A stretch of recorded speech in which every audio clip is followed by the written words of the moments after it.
الملك وله الحمد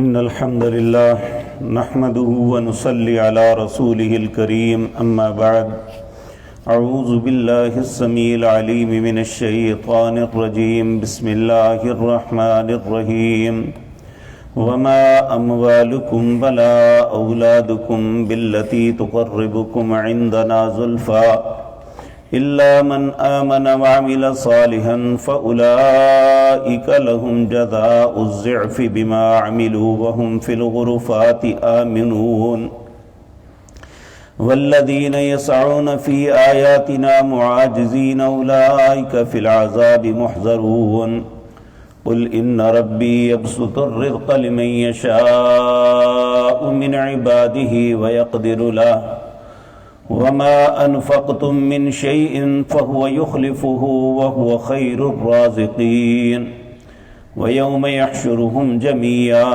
ثم يقول للملائكة أهؤلاء إياكم كانوا يعبدون قالوا سبحانك أنت ولينا من دونهم بل كانوا يعبدون الجن أكثرهم بهم مؤمنون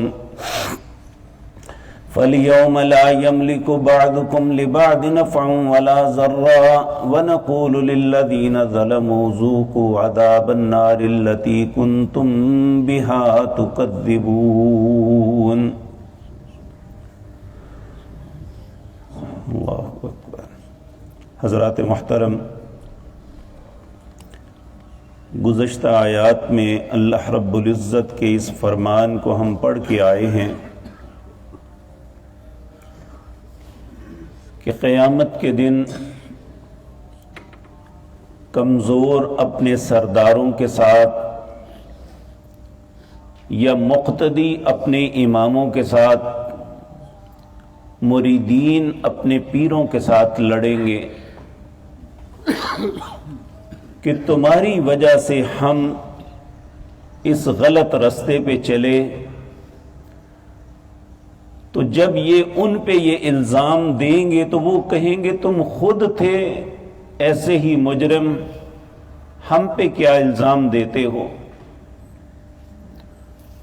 تو پھر وہ اس بات پہ زیادہ سیخ پاک ہو کے کہیں گے کیا تم ہی نہیں تھے جو صبح شام مکر کرتے، ہمیں اس بات کی دعوت دیتے کہ اللہ کے ساتھ فلاں فلاں کو شریک بناؤ؟ تو یہ بات کرنے کے بعد اللہ رب العزت نے کفار کی یہ بات نقل کی کہ وہ کہتے ہیں ہمارے پاس دنیا میں بھی مال اولاد زیادہ ہے، قیامت کے دن بھی ہمیں عذاب نہیں ہوگا۔ تو اب اس کا جواب اللہ رب العزت یہ دے رہی ہیں وما اموالکم ولا اولادکم، نہ تو تمہارا مال اور نہ ہی تمہاری اولاد باللتی تقربکم عندنا زلفا، یہ اللہ کے نزدیک اللہ کے قرب کے سبب نہیں بنیں گے۔ اس کے ائمہ مفسرین نے دو معنی کیے ہیں۔ کہتے ہیں ایک تو یہ کہ اگر انسان مال و دولت پہ ہی اتراتا رہے اولاد پہ، لیکن نہ اولاد کی تربیت کرے اور نہ مال کو صحیح خرچ کرے، تو یہ مال اس کے فائدے کے بجائے اس کے لیے وبال بن جائے گا۔ یہی اولاد جس کے لیے حرام و حلال اکٹھا کرتا ہے، قیامت کے دن یہ اپنے ماں باپ کے خلاف کھڑے ہو جائیں گے کہ انہوں نے ہمیں سمجھایا ہی نہیں تھا، انہوں نے ہمیں یہ رستہ نہیں بتایا تھا۔ تو اس وقت ہماری کیا کیفیت ہوگی؟ دوسرا معنی اس کا یہ کیا ہے کہ اگر کوئی ان دونوں چیزوں کو مثبت انداز میں استعمال کرتا ہے، اللہ نے مال دیا ہے تو اس میں غرباء کا حق اللہ نے جو مقرر کیا ہے وہ نکالتا ہے، اور اپنے مال کا تصرف حلال طریقے سے کرتا ہے۔ یاد رکھیں یہ مال انسان کمائے حلال طریقے سے، لیکن اس کا صرف صحیح طریقے سے نہ کرے تو تب بھی یہ مال وبال بن جاتا ہے۔ اگر اللہ نے یہ رزق دیا ہے تو انسان کو اس کو استعمال کرتے ہوئے سوچ کے کرنا چاہیے، کیونکہ قیامت کے دن نبی کریم صلی اللہ علیہ وسلم نے فرمایا جو 50,000 سال کا دن ہے، ابن آدم اپنے 2 قدموں میں سے 1 قدم ہلا بھی نہیں سکے گا جب تک 4 چیزوں کا جواب نہیں دے لے گا۔ پہلا سوال، تو نے زندگی کہاں گزاری ہے، یعنی کیا کرتا رہا؟ دوسرا، جوانی کہاں برباد کی؟ تیسرا سوال یہ ہوگا مال کمایا کہاں سے؟ پھر چوتھا سوال یہ کہ مال خرچ کہاں کیا ہے؟ تو مال کے اعتبار سے ہم سے 2 سوال ہیں، کمایا کہاں سے، خرچ کہاں کیا؟ نہ کمانے میں ہم آزاد ہیں نہ خرچ کرنے میں۔ اگر یہی مال صحیح انداز میں خرچ ہوگا تو پھر یہ اللہ کے قرب کا سبب ہوگا۔ یہی اولاد اگر اس کی اچھی تربیت ہوگی تو یہ ماں باپ کے لیے صدقہ جاریہ ہوگی۔ نبی کریم صلی اللہ علیہ وسلم نے فرمایا ایک شخص اہل جنت میں سے ایک دن اللہ اور نعمتوں سے نواز دے گا، وہ حیران رہ جائے گا کہ میں نے کیا تو کچھ نہیں، آج یہ سب کچھ کیوں بڑھ گیا؟ یہ سوال وہ اللہ رب العزت سے بھی کرے گا۔ جس طرح آپ کو اچانک کوئی پیسے بہت زیادہ مل جاتے ہیں تو انسان حیران و پریشان ہو کہ یہ کہاں سے آئے، میں نے تو نہیں لائے، تو وہ پوچھتا پھرتا ہے یہ کسی کی تو نہیں ہے۔ اسی طرح قیامت کے اللہ رب العزت اہل جنت میں سے ایک شخص کو بہت زیادہ انعامات بڑھا دے گا، وہ اللہ سے پوچھے گا مالک میں نے کیا تو کچھ نہیں، تو اللہ رب العزت اس کے جواب میں اسے فرمائیں گے کہ تیرے بیٹے نے تیری مغفرت کی دعا مانگی، میں نے تجھے معاف کیا تو تو جنت میں آیا، اب تیرے بچے کی دعا کی وجہ سے میں جنت کے اندر تیرا مقام بڑھا رہا۔ تو یہ اولاد اگر یہ خیر پہ ہوگی، اگر ماں باپ نے اچھی تربیت کی ہوگی، اس کے لیے جد و جہد اور کوشش کی ہوگی، تو یہ اولاد بھی اللہ کے قرب کا سبب بنے گی۔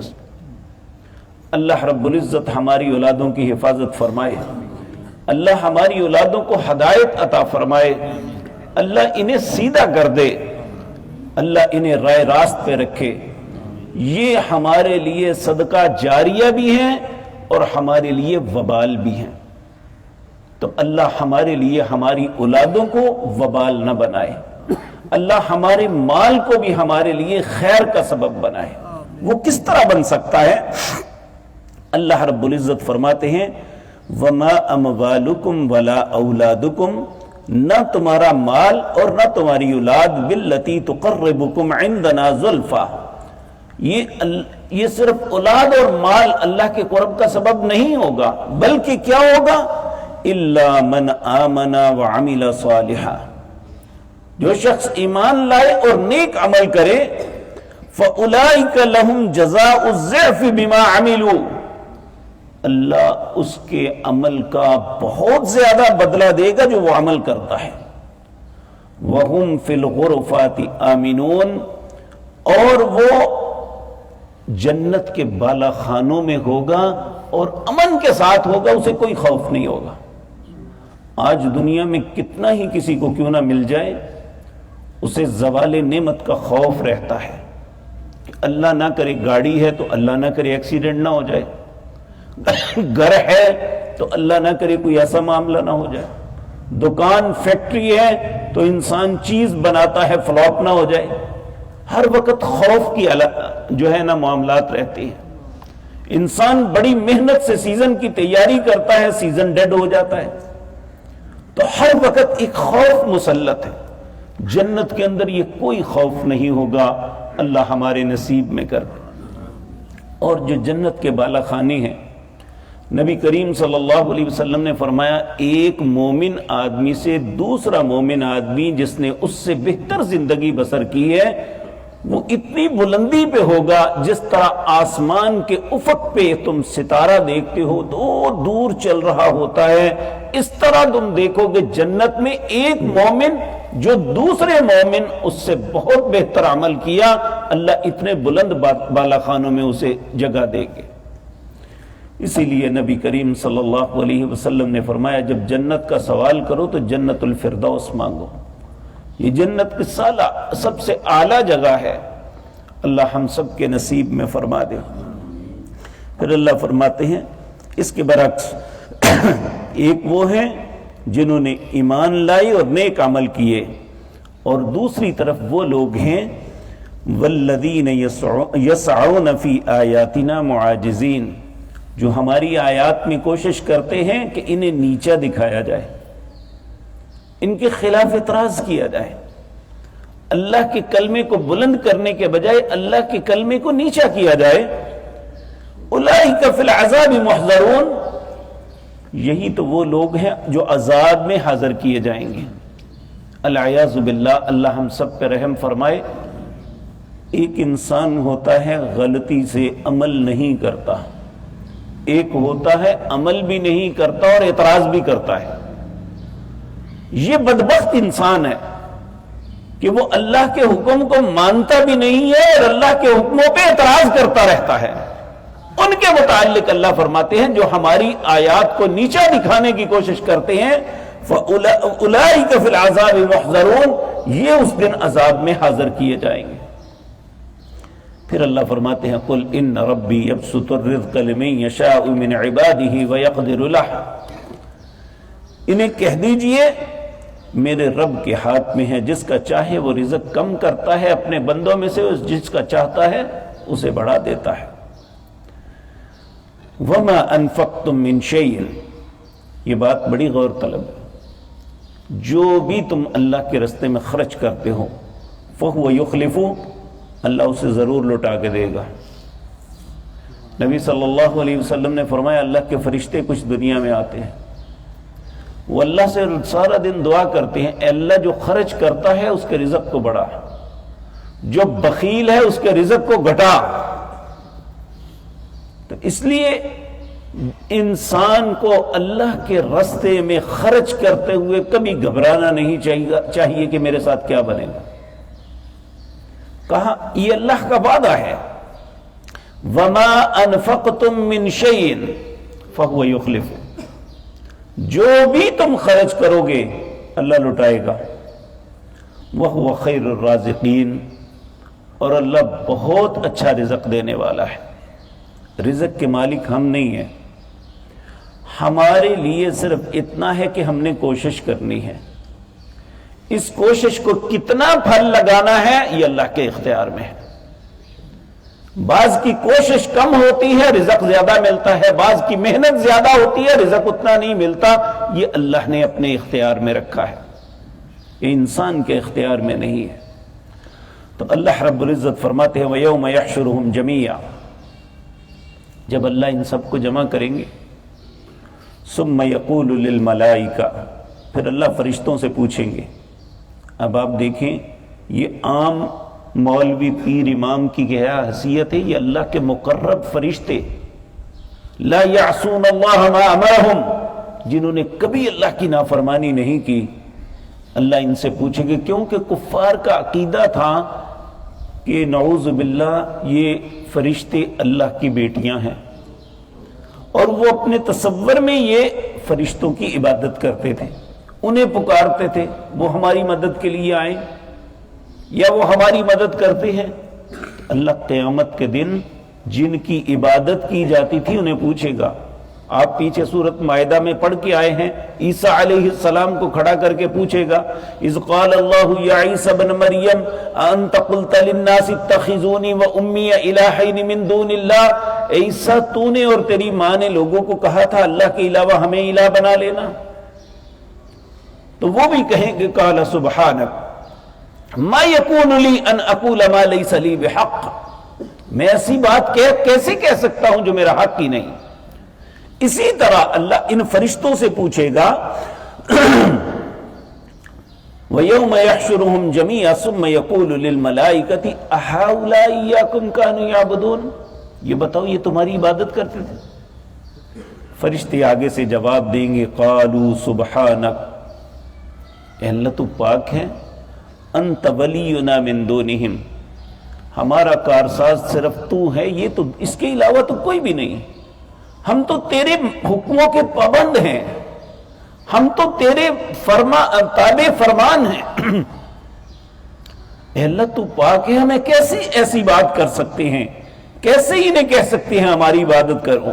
بل کانوا یعبدون الجن، بلکہ یہ ہماری نہیں جنوں کی عبادت کرتے تھے، یہ ان کے لیے سب کچھ کرتے تھے۔ وَأَكْثَرُهُمْ بِهِمْ مُؤْمِنُونَ، اکثر ایمان جنوں پہ رکھتے تھے کہ یہ ہماری تقدیر کے مالک ہیں، یہ ہمیں فائدہ اور نقصان دے سکتے ہیں۔ اللہ فرمائے کہ فَالْيَوْمَ لَا يَمْلِكُ بَعْضُكُمْ لِبَعْضٍ نَفْعًا وَلَا ضَرًّا، وہ ایک ایسا دن ہوگا قیامت کا جس دن کوئی کسی کو نہ فائدہ دے سکے گا نہ نقصان۔ کسی کو فائدہ دینا تو دور کی بات ہے، نقصان بھی نہیں دے سکے گا۔ آج تو جو طاقتور ہے وہ دوسرے کو نقصان کرتا ہے کہ دوسرا اگر اس کے خلاف گواہی دیتا ہے تو اس کے خلاف طاقت استعمال کرتا ہے، لیکن اس دن کوئی نہ کسی کا نقصان کر سکے گا نہ فائدہ کر سکے گا۔ تو اللہ رب العزت فرماتے ہیں وَنَقُولُ لِلَّذِينَ ظَلَمُوا ذُوقُوا عَذَابَ النَّارِ الَّتِي كُنْتُمْ بِهَا تُكَذِّبُونَ، اور کہیں گے وہ لوگ جو ظالم، کہا جائے گا ان لوگوں کے لیے جو ظالم ہیں، ذُوقُوا عَذَابَ النَّارِ، چکھو تم آگ کے عذاب کو، الَّتِي كُنْتُمْ بِهَا تُكَذِّبُونَ، یہ وہی عذاب ہے جن کو تم ہمیشہ جھٹلایا کرتے تھے۔ تو اللہ رب العزت ہمیں سمجھ اور فہم عطا فرمائے کہ ہم اللہ کے حکموں کی تعظیم کریں، عزت کریں، ان کو نیچا دکھانے کی کوشش نہ کریں۔ اگر ایسا سوچا بھی تو یہ ہمارے لیے بربادی کا سبب بنے گا۔ اللہ ہمیں توحید پہ زندہ رکھے، اپنی ذات کا فقیر رکھے، ہم کسی کے سامنے نہ جھکے، کسی دوسرے سے طلب نہ کریں، کسی دوسرے کی عبادت نہ کریں، عبادت کریں تو صرف اللہ رب العزت کی، یہی انسان کے لیے خیر اور دنیا اور آخرت میں عزت کا سبب ہے۔ اللہ ہمیں اسی رستے پہ چلائے۔ اقول قولی ھذا واستغفر اللہ۔